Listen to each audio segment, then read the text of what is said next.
Há uma curiosidade que talvez você não saiba. Um filósofo e matemático chamado Leibniz definiu música assim. A música é um exercício de aritmética secreto. E muitas vezes aquele que a ela se entrega não sabe, não percebe que maneja números. Se nós recuamos, digamos, alguns milhares de anos, talvez vamos encontrar um homem na caverna que pintou lá um bisão, pintou um bicho qualquer. Talvez seja a primeira manifestação da arte. E qual foi a primeira manifestação da ciência?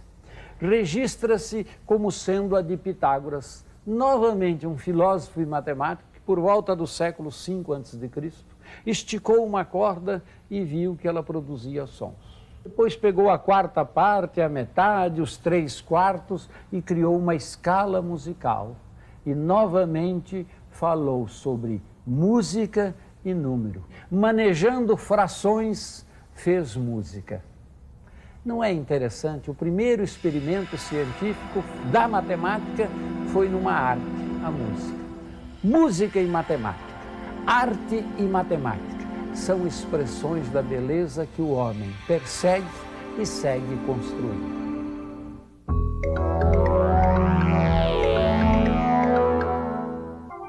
A música é, sem dúvida nenhuma, a arte mais popular do planeta. Mas o que pouca gente sabe é que por trás de um chorinho ou de uma complexa sinfonia de Villa-Lobos, existem relações matemáticas muito simples que ajudam a formar, ao lado do talento dos homens, o edifício sonoro da nossa música.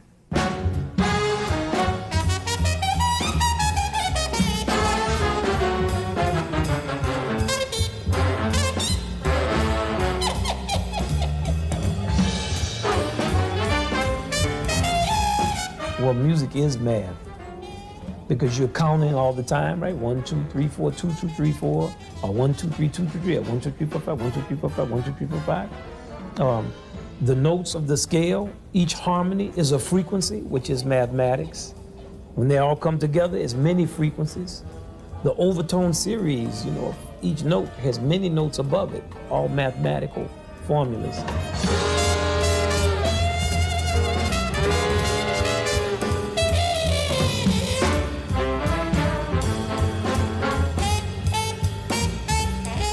The spatial layout of music, like, is the music 32 bars or is it 400 bars? It's like geometry. Many different type of music. When you talk about a groove, like the samba groove, many different rhythms against one another. It's like math. Each rhythm represents a number and how the numbers interlock. So music is math.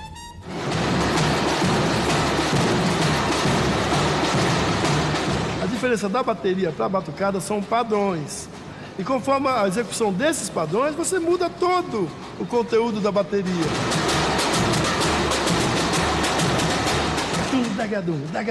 Isso é um padrão de ritmo. Daqui a pouco,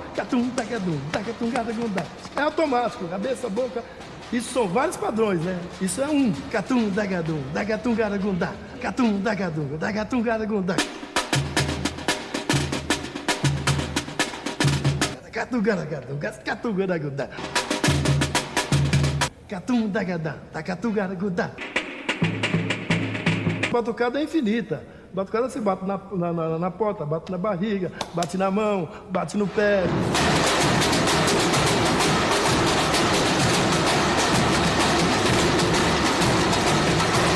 Uma boa dança, um bom conjunto acaba ajudando tudo, né? A função da bateria ela é essencial. Se não, é a mesma coisa que fazer um baile sem orquestra, né? Todo mundo surdo. Samba era o nome que se dava às festas que os negros realizavam no Rio de Janeiro no início do século XX. A escravidão tinha acabado há menos de 30 anos. E assim como o candomblé, suas manifestações religiosas, a música samba também era proibida.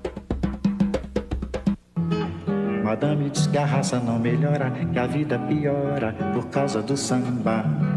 Madame diz que o samba tem pecado, que o samba, coitado, devia acabar. Não é de hoje que músicas rítmicas como o samba, que excitam os nossos sentidos e mexem com as nossas emoções, são perseguidas. Essa história começa há muito tempo, lá na Grécia Antiga. O filósofo e matemático Pitágoras imaginou que as 7 esferas, os planetas que giravam como se pensava na época ao redor da Terra, produziam a música das esferas. Essa música não poderia ser ouvida pelos humanos simplesmente porque ela era a própria música da vida, que nós ouvíamos desde o nascimento. Assim como um ferreiro deixa de ouvir o som da sua bigorna, não ouvíamos essa melodia celestial.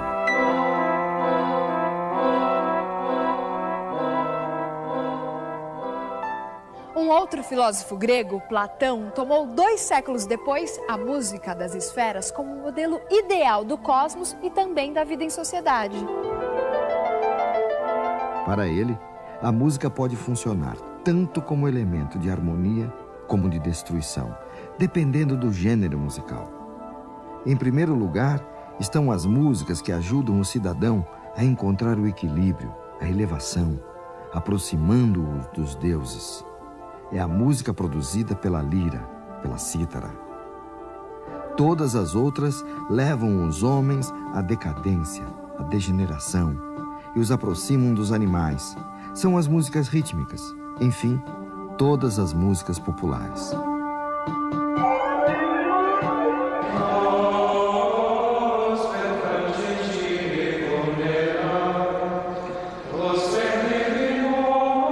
A gente podia dizer que canto gregoriano, ele antes, acima de tudo, palavra cantada, não é? E não qualquer palavra, palavra de Deus cantada.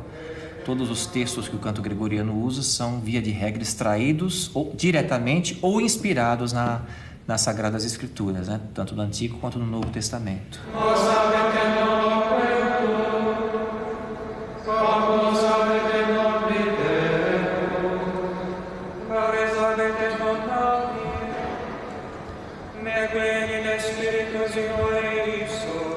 Você tem uma melodia única que é cantado igual por todos. Ela é cantada por todo mundo, né? Nós, por exemplo, nos nossos ofícios, nós cantamos a mesma coisa sempre, todos juntos, não é? E o ritmo do canto gregoriano, voltando à sua definição, que a palavra cantada é dada pela palavra, né? Nós podemos rezar de diversas maneiras, né? Podemos fazer orações mentais, né? Podemos ler as orações pura e simplesmente, ou podemos cantar essas orações, não é?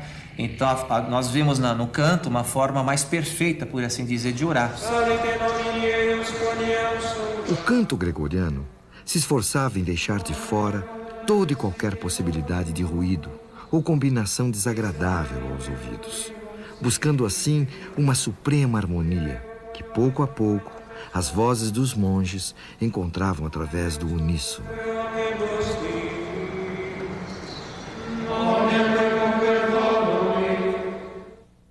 A descoberta das relações matemáticas entre os sons nos explicam que notas ou intervalos são esses que reconhecemos como ruídos. Todo som é, na verdade, uma onda sonora que se propaga no ar em uma determinada frequência, uma pulsação.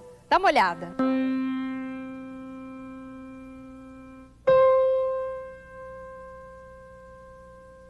O som produzido pelos nossos passos são uma frequência. 3 passos por segundo.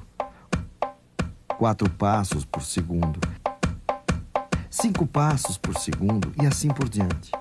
Se pudéssemos ouvir 440 passos em 1 segundo, teríamos este som.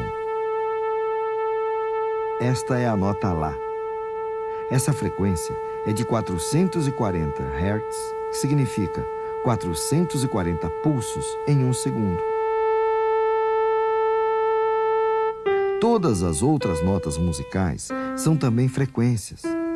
Quando tocamos 2 desses sons juntos, estamos, na verdade, combinando frequências distintas. Neste caso, temos 2 notas Dó, uma mais grave e outra mais aguda. Vamos reduzir as frequências igualmente de maneira que possamos ouvir as pulsações como passos.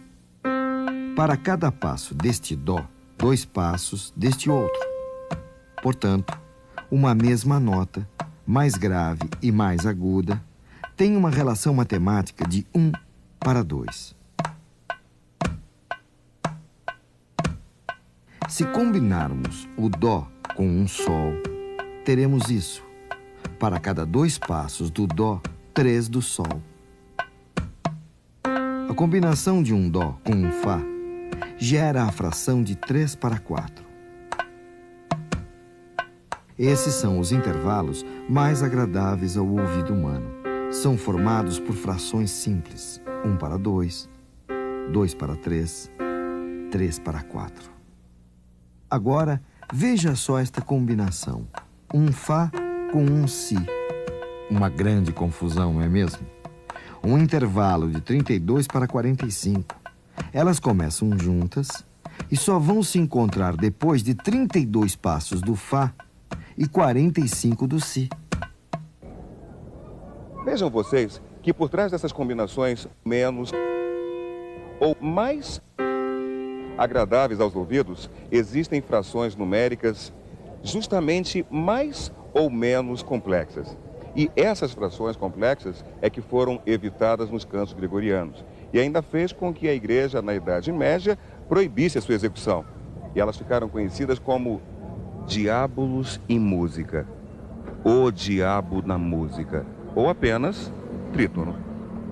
Trítono, o diábolos em música, é na verdade a combinação de 2 sons que tenham entre eles 3 tons inteiros. Num piano fica fácil de ver. Entre uma tecla preta e uma branca, temos meio tom. Se pegarmos um Fá, por exemplo, meio, 1, 1,5, 2, 2,5, 3. Entre um Fá e um Si, temos um trítono. Para entender isso melhor, teremos que dar um novo passeio pelo mundo grego e conhecer um pouco mais o trabalho do filósofo e matemático Pitágoras. Foi com o instrumento de uma só corda, o monocórdio, que Pitágoras realizou suas experiências. Provavelmente uma das primeiras tentativas de organizar e compreender o espectro sonoro no Ocidente, lá na Grécia Antiga, mais de 500 anos antes do nascimento de Cristo. Pitágoras percebeu que o som produzido por uma corda esticada e pela sua metade eram reconhecidos pelos nossos ouvidos como sendo o mesmo som, mais grave e mais agudo. É como se ele fosse produzido por um homem ou por uma mulher ou criança. Mas ao fazermos vibrar uma terça parte dessa corda, um novo som aparecia. Tocados simultaneamente, esses sons produziam uma agradável combinação ao ouvido humano.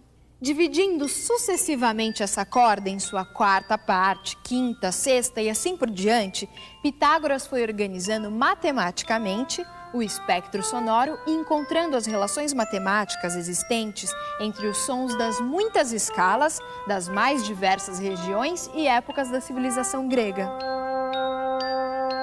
Muito provavelmente foi partindo de um raciocínio semelhante que nasceram as escalas musicais em outras culturas. Se o som produzido por uma corda e o som produzido por essa corda, reduzida a uma terça parte, produzem uma combinação agradável, o que aconteceria se, repetindo o mesmo raciocínio, também dividíssemos esta corda que produz esse novo som em 3? Um novo som surgirá, que combina perfeitamente com esse segundo e também com o primeiro. E foi provavelmente assim que há muitos séculos atrás, algum músico chinês, colecionando sons a partir das sucessivas divisões do som original, começou a criar uma escala musical, até que ele se deparasse com o 6º som produzido por essas sucessivas divisões.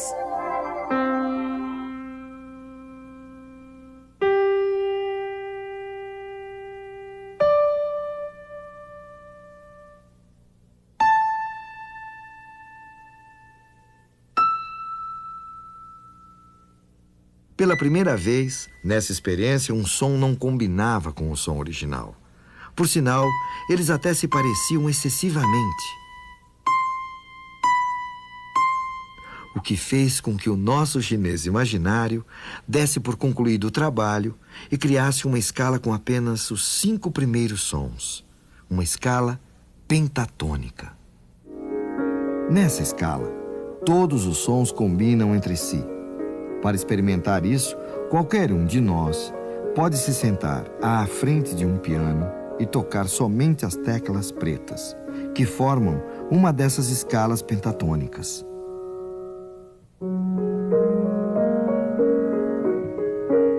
A escala pentatônica é a escala da música oriental, especialmente da música chinesa, japonesa e dos hindus.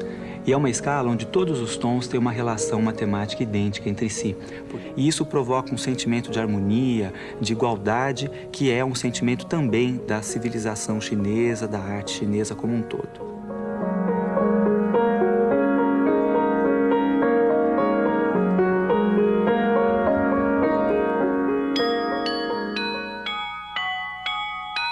Aquele sexto som encontrado pelo nosso chinês também traz uma relação matemática complexa com o som original, de 15 por 16. Além do que, 15 por 16 é quase 16 por 16, ou seja, 1, o som original. Pela extrema semelhança e pela complexidade existente na relação desses sons, ele foi afastado do universo sonoro chinês. Foi justamente a incorporação dessas combinações de sons que incomodavam o ouvido que deram vida à música tonal, imortalizada pelo compositor Johann Sebastian Bach. Bach certamente percebeu que se o trítono estabelecia a relação mais complexa entre os sons de uma escala, ao escorregarmos esses sons para os que estivessem imediatamente ao lado, ou seja, Fá para Mi e Si para Dó, sairíamos da dissonância para a consonância, do ruído para o prazer, da tensão para o repouso.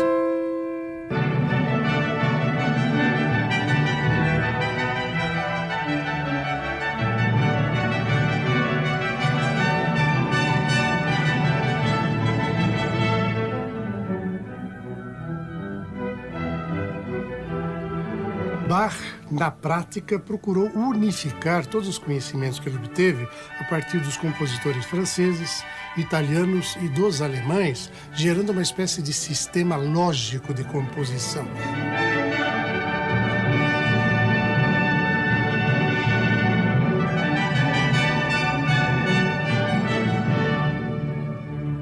Usando principalmente a questão do trítono, que era chamado de o diabo na música, né? Porque ele gerava instabilidade no discurso musical, incentivava as emoções profundas, o que os religiosos da época principalmente abominavam.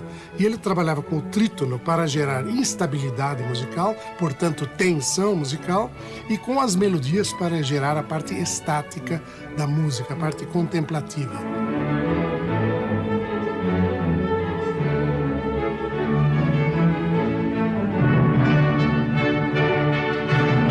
Ele conseguiu realizar o sonho de todos os compositores de todos os tempos, encaminhar a música para uma organicidade tal que em nosso tempo Villa-Lobos viria a dizer que ele não havia apenas produzido a melhor música de um país ou de um tempo, mas ele havia descoberto os segredos da linguagem universal, cósmica da música.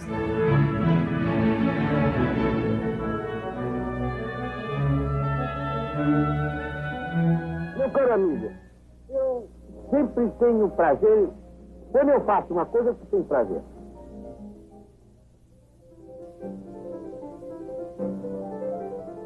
O fascínio de Villa-Lobos, pela obra de Bach, nasceu quando o ainda menino estudante de violoncelo foi apresentado às músicas do Cravo Bem Temperado. Anos mais tarde, Villa compõe as suas Baquianas Brasileiras, que teve a obra de Bach ao mesmo tempo como fonte de inspiração e alvo de homenagem.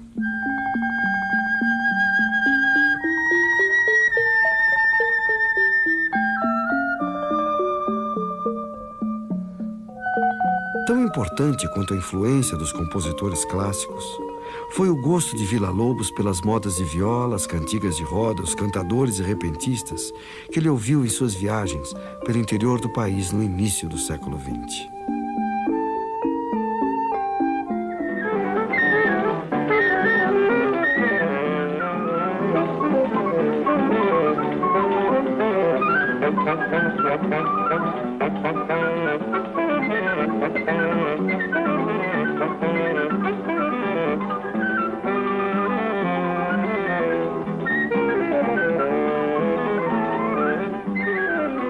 Villa-Lobos se inspirou também na música praticada nas ruas e praças do Rio de Janeiro, compostas e executadas pelos chorões, músicos populares que tocavam nos bares ou em festas da cidade. Tal interesse o levou a estudar violão escondido de seus pais, que não aprovavam sua aproximação com os autores daquele gênero, considerado marginal.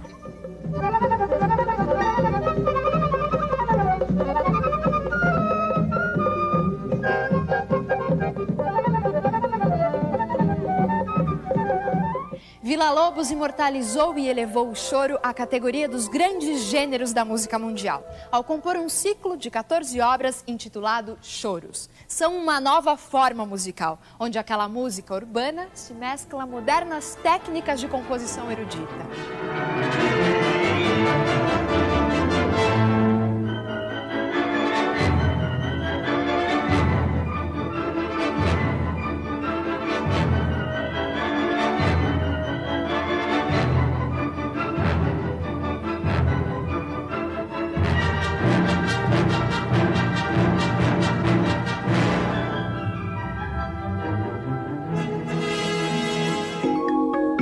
Não sei se você sabia, para Pitágoras, a beleza está associada à simplicidade da representação matemática.